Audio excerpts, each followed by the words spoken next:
Okay, so good afternoon, Mr. Dreher. Thank you very much for agreeing to this interview and welcome again to CEU San Pablo University. I know we do this interview in a critical moment because I read on your Twitter that Facebook in Hungary and Romania has banned discussion of you and your book, Life Not But Lies. I hope we have a chance to talk about this later in the interview. But right now I was going to say that almost 3 years ago, 2-3 years ago, your book, The Benedict Option, caused huge impact in academic circles. So it's impossible not to remember, not to compare, at least at the initial stage of the interview, the Benedict option with this new book, okay? And I know that for the following question, I am simplifying the thing, but we have limited time, so I have to proceed asking you. Let's say in the Benedict option, the solution for Christians, as I understood, was to form closed communities in order to preserve faith. Let's say that. I know I'm simplifying the thing. While in Live Not But Lies, the solution seems to be going out there and telling the truth, no matter the consequences, what the consequences are. Okay, are these two approaches between the Benedict option and Life Not But Lies a change of thoughts, or is there a continuity between the two of them? Well, thanks for the question.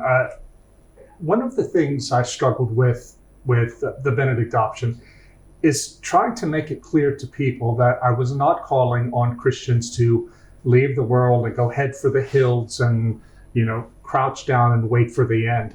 In fact, I always believed that we Christians who are not monks or nuns do live in the world. But if we are going to live in the world as faithful Christians, then we have to spend more time away from the world, building our own faith and our own community ties, so that we can remember what it means to be a Christian. Since I was here last in Spain talking about the Benedict option, a new movie came out called A Hidden Life. I don't know if you saw it, Terrence Malick. Yes, right? I saw it. The life of the Blessed Franz Jägerstätter, the Austrian farmer, Catholic farmer, who was killed by the Nazis because he refused to bow down before Hitler. And what's interesting about that movie is that everybody else in his village, a Catholic village, collaborated with the Nazis, but not Franz and not his wife. Why didn't they collaborate? My belief is that because of the way they lived before the Nazis came as Catholics, they lived in such an intense way that when the Nazis showed up, they could see that this was the Antichrist. This was an Antichrist. And not only that, they had the strength to resist, even though it cost Franz his life. So my idea is that for the Benedict option, we need to live in such a way so that we can recognize evil when it comes and not cooperate with it. Moving on to Live Not By Lies, this is where we put the Benedict option into action in a very real and concrete way. The difference between the two is a difference of a few years. But in my country, at least, what we've seen happen since the Benedict option was published, which was published right after Donald Trump took office, Live Not By Lies was published just before the last election as Trump was leaving office. The culture has accelerated so much so that the sort of things I talked about in the Benedict option are now so much clearer to people. I met a pastor once last year, an evangelical pastor from a big church on the West Coast. And he told me when Benedict option came out, a lot of us read it and thought Dreher is being alarmist. Now, though, it's our life. He said, we didn't change, the culture around us changed. Similarly, Live Not By Lies, I've had no press coverage in the US. It has been completely ignored by the media, but I've sold 120,000 copies, which is 50% more than Benedict option. Why is that? Because people are now aware that the things I was talking about a few years ago, that they're coming, well, they're here now. And people want to know, what can we do? Your book is about an issue which is happening right now, but Solzhenitsyn has a lot of influence on it. Could you talk us about this influence of Solzhenitsyn? Sure. Alexander Solzhenitsyn was the best known anti-Soviet dissident of the era, won the Nobel Prize. And he wrote the Gulag Archipelago, which exposed the evil of the Soviet prison camp system. And in the last thing he wrote before the Soviets expelled him in 1974 was a short communique to his followers in Russia saying, "Live not by lies." His point was that we can't hope to overthrow Soviet totalitarianism, but the one thing we can control is how we react to the lies that they expect us to believe in order to live in this society.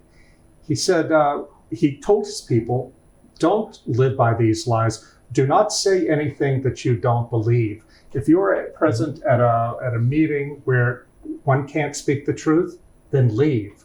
Don't sign something that you don't believe, etc., etc.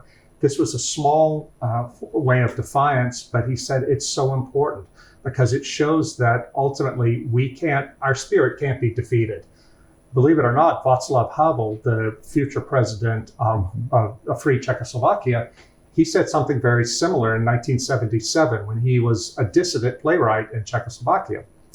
He said that we have to live in truth. And the way you live in truth, or live not by lies, is to refuse to cooperate with the lie. And that means you have to be willing to suffer for the truth.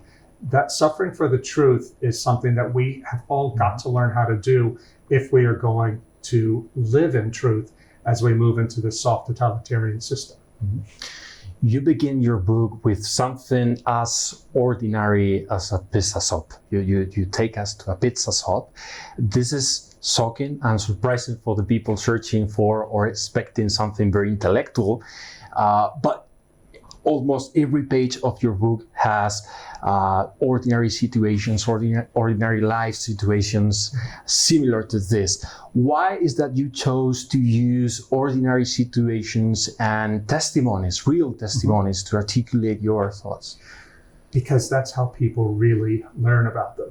I remember when I was writing my book about Dante and the Divine Comedy a few years ago, I learned in doing my research that people take lessons more deeply. They learn them more deeply if the lessons are presented to them in the form of a story.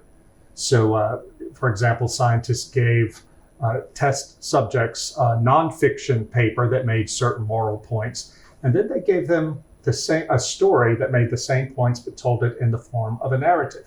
And they tested their brains as they were doing this. And they found that the learning was much more deep when it was told in the form of a narrative. Well, I didn't set out to manipulate my reader by doing this, but I found that if you bring the reader into the lives of real people and have them talk about what happened to them, it's much, much more powerful because it becomes harder to dismiss what they say as abstract. I take people into the prison with Alexander Ogorodnikov, one of the dissidents, when he is being beaten. And when God sent him an angel one night with a vision. I mean, that's a powerful story. And I tell the reader, when Ogorodnikov is telling me this story in Moscow, he started to cry. This man, 70-year-old man, began to cry. And it made the pain of what he experienced and also the strangeness of it seem real to me. And I wanted to convey that to the reader because what we're ultimately talking about here is suffering that is coming to the lives of people in ordinary ways if we don't stop it. And if it does come, we have to know how to live through it. Most of the people, if not all, at least here in Spain, have read your book after Patrick Denin's theories and books, and also after Richard Legutsko's book, which is also published in the same collection that yours here in Spain. And one of the major questions involved in the reading of these books, as well as yours, is what kind of liberalism do you criticize? All sorts of liberalisms, or yes, certain types, certain modern contemporary types of liberalism? Sure. No, that's a really good question. And it's one that I struggle with even now, because I think in the end, I remain a kind of liberal. I want people to have the freedom of choice, freedom of speech, all the freedoms that liberal society gives us. But we have seen these freedoms perverted, and they become, they've torn us apart as a society. Now everybody, at least in the US, probably Spain too, believes they should have the right to choose truth and to do whatever they want to do. This is what liberalism is supposed to do, liberate the individual. The problem is, if you are liberated from any sense of shared purpose and a shared moral and even metaphysical framework, it's very hard to hold a society together. So I'll give you a concrete example from what I'm living through right now. I've been working in Budapest in Hungary for the late spring and early summer at a think tank. Recently in Hungary, the government of Viktor Orban has proposed a law that would make it impossible to show LGBT propaganda to little children. In the past, I would have said, well, I don't like this, but the government should not make that kind of law. We should respect freedom of speech.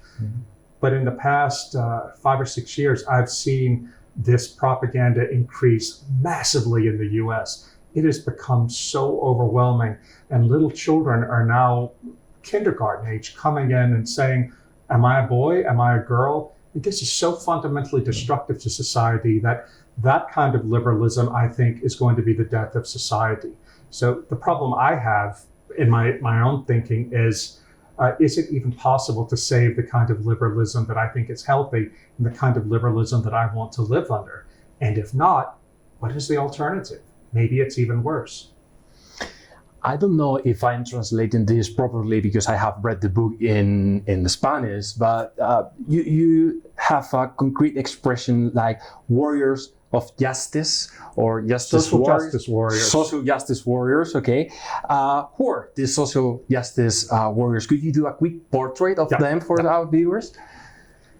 A social justice warrior is kind of an ironic expression to describe militant progressives.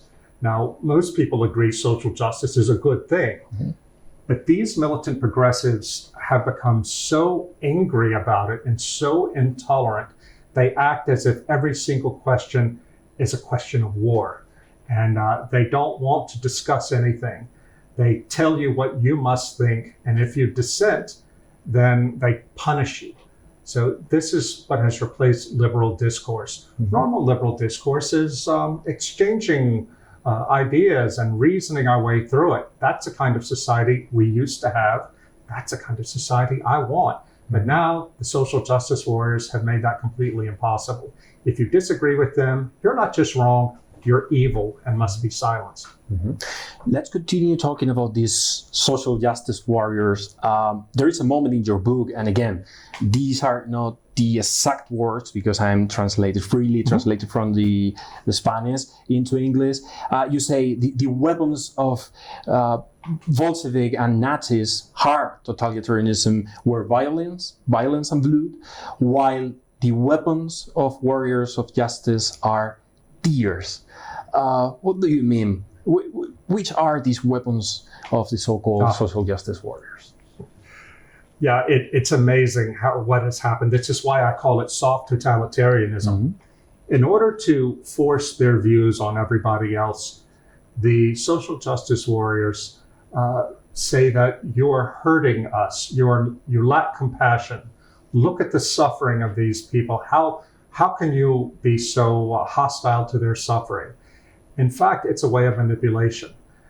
Every time there's a new proposal to take gender ideology to children or to expand it, if somebody says, wait a minute, I don't think this is a good idea, let's talk about it, they say, do you want blood on your hands? Think of all the suicides. And what could you say to that? This new totalitarianism is a totalitarianism that comes out of compassion or of a disordered compassion. They take something that should be right, that compassion for the victim, compassion for those who are suffering, and they make an absolute value of it. And they don't bring reason into it. All the people who belong to the proper victim group, people of color, LGBTs and so forth, their claims of suffering are taken at face value. You can't say, wait a minute, maybe you're just not understanding this right. Then they say, well, you're blaming the victim. So this is a way of using compassion and sentimentality to manipulate people into surrendering their freedoms. Facebook has just banned your book or the discussion about your book in 2 countries. Do you think, this is probably a metaphor, but do you think big tech companies like Facebook are taking the place of what we could say, the Soviet party? Yeah, you're exactly right. Exactly. And this is one of the points of my book, Live Not by Lies. We in the West think of totalitarianism as something that involves an all-powerful government, secret police, prison camps, etc. Well, we don't have that now. So people think, how can this be totalitarian? I try to get them to understand that a totalitarian society can even happen in a liberal, democratic, capitalist society. Because what it requires is that only one ideology is tolerated, and this ideology everything in life becomes ideological. So in the US right now, you even have breakfast cereal for children, which is about gay pride. That's this month. I mean, it's unbelievable. Everywhere you turn, everything is made ideological. Similarly with race and Black Lives Matter. Well, I tell people that big business is so powerful now, these corporations, and it has decided to abandon its previous neutral policy towards culture war and instead to become social justice warriors. So in the same way, the Krupp arms manufacturers were the powers behind the Nazi regime. Similarly, Facebook, Google, they are the industrial powers behind soft totalitarianism. And in the US right now, for example, Amazon has recently decided it will no longer sell books that talk about transgenderism as a mental disorder. It has the perfect right to do that. You can't make somebody sell something they don't want to sell. But here's the problem. Amazon is so powerful. It controls the retail book market in America. If it says we will not sell this kind of book, then those kind of books will not be published because publishers can't afford to publish a book Amazon won't sell. So this private business's decision to not publish this kind of book is going to have enormous consequences on public discourse in our free liberal democracy. And it all goes back to big business. This is something that American conservatives have always been pro-business without even thinking about it. And now it is long past time for us to reconsider. Some authors are pointing out or saying that the erosion of values and virtues is going to be so massive that the system itself is going to collapse. Do you think this is possible? Yeah, I think it's not only possible, I think it's likely. Back when the United States was founded, one of our founding fathers, John Adams, said in a letter that our Constitution was made for a moral and religious people. It is not suitable for any other. What he meant by that was this liberal Constitution only works for people who know how to govern themselves, who have an internal sense of right and wrong that in those days came from the church, from Christian religion. And only in that way can they live under a liberal Constitution. Well, fast forward to 2021, we Americans agree on so little now. The hostility among people and the lack of trust and the fear of each other is so great. It reminds me of the things I've studied about the years leading to the Spanish Civil War. I saw a documentary once in which a phalangist said that by 1935, when we saw a socialist or a communist coming down the street, we saw a devil, and they saw us the same way. Well, we are moving very quickly into that direction in the US. And even if it doesn't come to violence, without this shared sense of right and wrong, I don't know how we're going to be able to hold it together. And I fear that we may never have a real civil war as you did in Spain, but we will eventually go to something like a social credit system just to hold the country together. Mm-hmm. In your book, you claim that communism fell thanks to the bitter effort of opponents who, even without expectation of success, knew that it was the right thing to do. Are still people like that in our days? I hope so. If not, then we're in worse trouble than I think. I think part of our problem right now in recognizing the danger is we don't have any sense of obligation to anything higher than our own desires.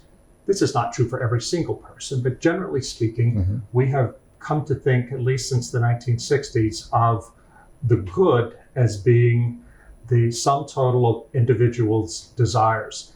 And we'll find out when suffering comes. As I write about in the book, you can tell who believes what when it comes time to suffer for it. There are people who think they'll suffer for the faith, and there are people who will suffer for the faith. And we don't know who is who until the suffering comes. So one of the lessons I try to tell readers of my book is you need to start now being the sort of person who takes his or her faith seriously and practice it and be willing to deny yourself and train yourself to deny yourself for something higher. In the same way that Franz Jägerstätter, he was able to recognize Nazi totalitarianism when it came. We have to be the same. And if we only live for comfort and for our own happiness, then we're already halfway lost. We are running out of time, so one last question, one last statement. Your vision about the future, are there reasons for hope? There are reasons for hope, but not for optimism, at least not in the short term. And here's the difference. An optimist believes that everything is always going to work out no matter what. I don't think that's reasonable. I don't see any reason to think that things are going to get better for us. I hope I'm wrong about that, but I just don't see any reason. So why am I hopeful? I'm hopeful because as a Christian, we're taught that even if things get bad, even if we have to go to prison, even if we have to lose our life like the martyrs, that as long as we unite our suffering to our Lord's, then God will use that for the good. The source of Christian hope is that our suffering has meaning and we never suffer alone, and the redemption of the world can come from our suffering. So that's what I want my listeners and my readers to take away from this. We may be going into really bad times, but don't lose hope, because our Lord has overcome the world. And if we can suffer along with him and hold on to him no matter what, then we will triumph. Thank you very much for your time. Thank you very much for the interview. Hopefully, we'll have a chance to meet each other for the third time the next time you publish a book here in Spain. Thank you.